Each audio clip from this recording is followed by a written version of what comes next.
Controversial सा सवाल है शबीर जी मेरे सामने। क्या इस ड्रामे में जो मनफी किरदार है या विलन कह लीजिए या कुछ भी उसको नाम हम दे लेते हैं, फिरासत अली है या ये किरदार माशरे का ही एक नतीजा है?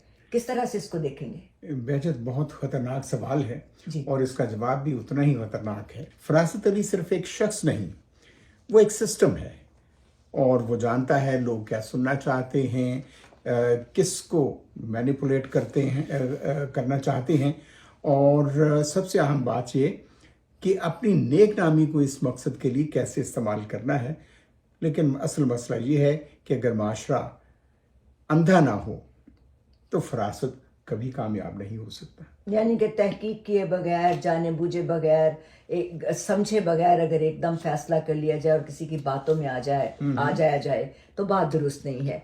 तो एक किरदार और है सनम का, क्या वो मजलूम किरदार है या मजबूत किरदार है? किस तरह से उसको देखें? देखें बेहजत, तो ये ड्रामा हमें धोखा देता है। हम समझते हैं सनम स्ट्रांग है जी, लेकिन हकीकत ये है कि वो एक ऐसे निज़ाम में कैद है जहां सच बोलना भी काफ़ी नहीं होता। यहाँ औरत को खुद को साबित करना पड़ता है, अपनी इज्जत को डिफेंड करना पड़ता है और माशरा वो सिर्फ तमाशा देखता है। बिल्कुल दुरुस्त कहा आपने।